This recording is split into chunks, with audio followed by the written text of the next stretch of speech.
População Nacional está de volta. O assunto do nosso programa de hoje são as epidemias e os procedimentos necessários para evitá-las e tratá-las em caso de disseminação.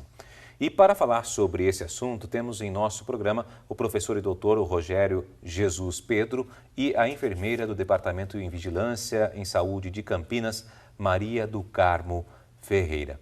Bem, agora a gente vai assistir a um VT que fala sobre uma das epidemias que está surgindo no mundo, que é o Ebola. Confira.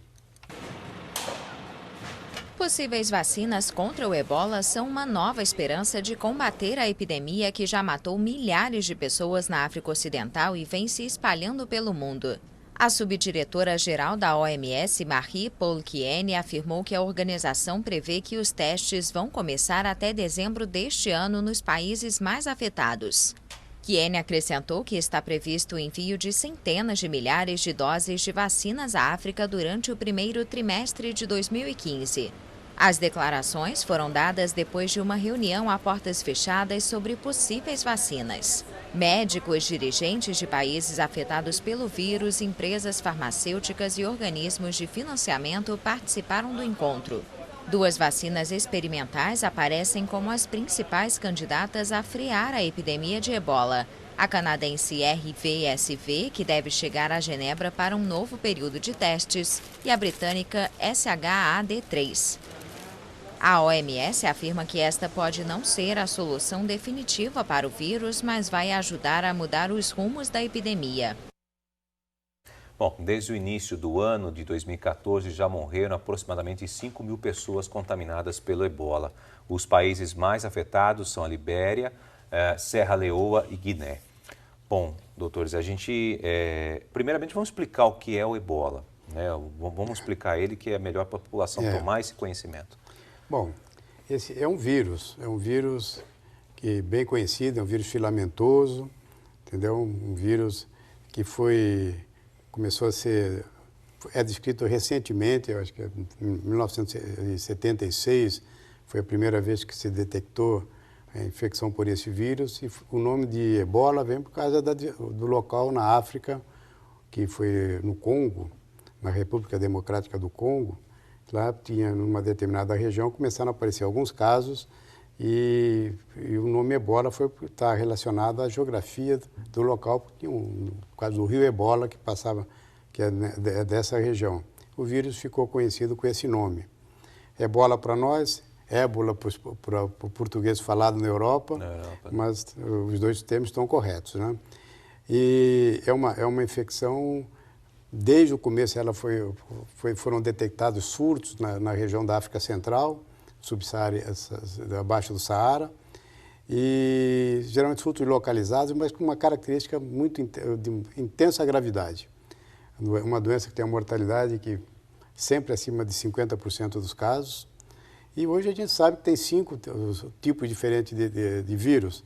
E eles são designados de acordo com o local onde eles foram, dos surtos onde as doenças foram iniciadas. Já né? existem 5 tipos de diferentes. Vírus diferentes do Ebola. Esses vírus têm um nome de acordo com a região onde apareceram esses casos, esses surtos.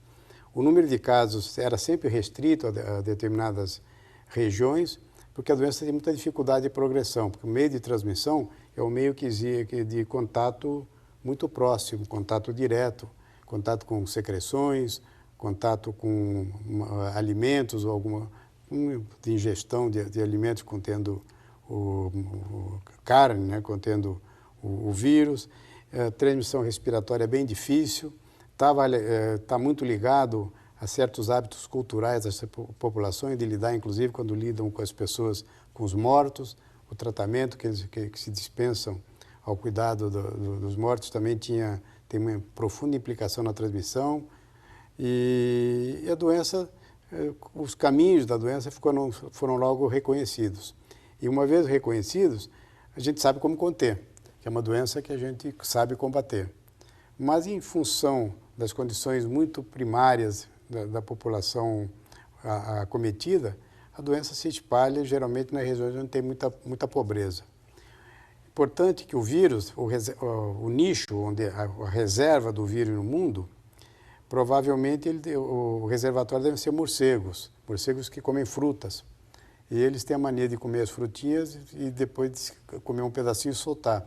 E alguns mamíferos, principalmente primatas, chimpanzés, acabaram se contaminando. Nos morcegos, a doença provavelmente não tem muito sintoma ou é assintomática. Portanto, eles são portadores universais do vírus. Mas os primatas, os animais que têm contato, eles adoecem. Primatas, principalmente macacos, chimpanzés e alguns outros animais que podem se infectar assim. Em contato com o ser humano, e a transmissão se faz pelo contágio. O homem entra nesse nicho, rompe esse nicho e se interpor nessa via de transmissão.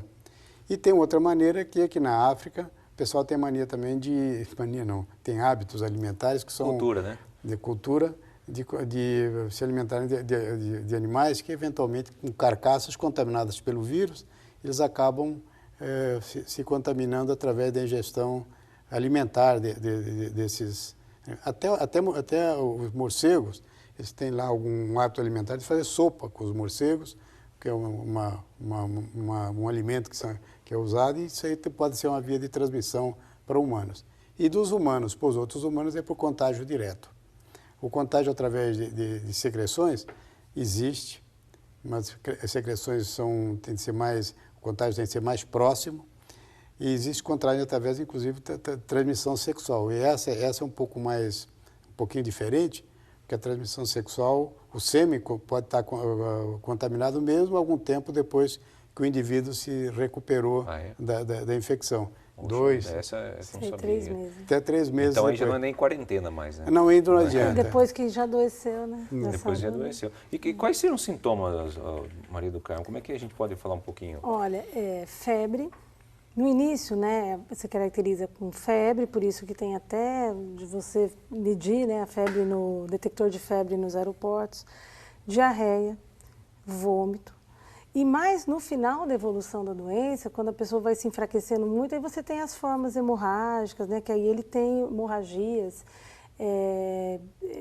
que aí a transmissão se dá mais fácil. Então, acho que são coisas importantes, porque assusta muito, né, um caso de ebola, o que fazer. Então, se a pessoa vem de algum desses lugares e apresenta um quadro febril, mal-estar, náusea, vômito, não significa que ela está transmitindo, isso, né? Obviamente, mas temos que ter o cuidado, o profissional tem que ter um cuidado para não se infectar.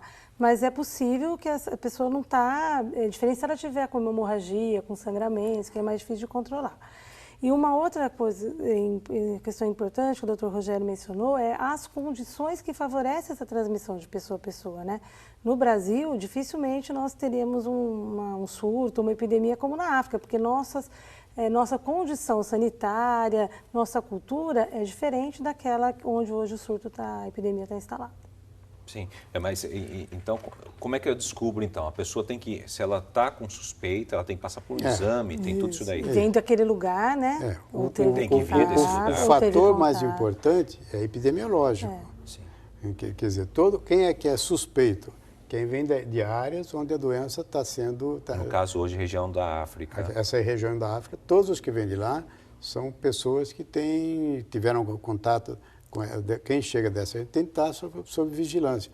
A quarentena é isso. O indivíduo que vem de um local onde teve contato, cuidou de doentes, as enfermeiras, os médicos, os profissionais de saúde que vêm dessa região. Uma vez, eles são obrigados a ficar num período de observação, que é a quarentena, porque eles são passíveis ou possivelmente podem estar contaminados e desenvolver a doença posteriormente. Ela só se transmite quando o indivíduo está doente.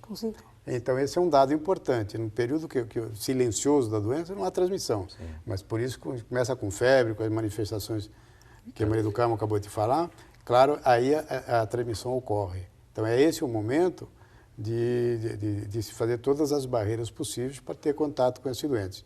Maria do Carmo, você falou a questão da prevenção aqui. Como é que está sendo orientado? As pessoas que estão chegando nos aeroportos, estão tendo uma vigilância mais... intensiva? Como é que está sendo feito um alerta sonoro nos aeroportos, né, de todo o Brasil, alertando para os pacientes procedentes desses países que têm febre. A questão da barreira, ela está se dando mais na saída. Então, indivíduos que estão saindo desses países, da Guiné, Libéria, Serra Leoa, eles passam por um detector de temperatura, né, para segurar lá. Essa questão da quarentena sem você ter sintomas, ela é bastante polêmica, né? A gente viu recentemente que uma enfermeira americana estava se recusando a se manter, né? Sim. Porque você restringe os direitos individuais da pessoa e o Brasil nem é signatário disso, né? Então, funciona mais orientando os serviços de saúde. Então, a experiência que nós tivemos aqui no Brasil, naquele caso em Cascavel, no Paraná. Exatamente, mostrou que aquela unidade de saúde, aquela UPA, estava bem alerta para detectar uma febre, que no fim nem se configurou como foi uma febre baixa, mas um paciente procedente de um país onde tem, isolou-se, o paciente na unidade, fez o transporte. Então, isso que é o mais importante, né? Quem chega a saber que se apresentar alguns sintomas, deve procurar um serviço de saúde, deve comunicar e os serviços de saúde preparados para questionar de onde as pessoas vêm. Isso é o mais importante. Com muito cuidado para não gerar uma discriminação. Sim. Porque as pessoas também podem não ir procurar um serviço de saúde porque ele será depois muito discriminado porque é imigrante legal, é refugiado, né? Então, isso também é importante que a gente tem que lidar aqui, um aspecto para não afugentar essa busca por serviço de saúde. Quer dizer, no Brasil não tem caso confirmado.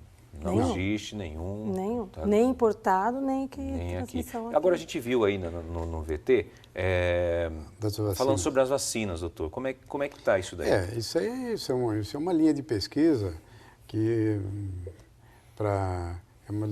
tem de ser, que está sendo desenvolvida para ver se a gente, não tem um agente etiológico conhecido, estão produzindo vacinas específicas contra o ebola para vacinar as pessoas de risco, dos locais de risco. Claro que essas vacinas não estão desenvolvidas ainda, são vacinas em investigação e o desenvolvimento dessas vacinas é complexo, entendeu? A gente isso é feito, eles estão fazendo nesse laboratório de pesquisa no Canadá e lá no Reino Unido, eles estão desenvolvendo a vacina, mas eles ainda vão fazer agora passar por uma fase de testes, entendeu? Os testes têm que ser feitos nas regiões endêmicas, entendeu? Só depois é que a vacina que vai ser avaliada se ela realmente é eficiente. Se for, aí sim a gente pode ter uma possibilidade de utilização um pouquinho, numa escala maior. Mas ainda tá um procedimento de pesquisa, viu? Nós não temos essa arma na mão.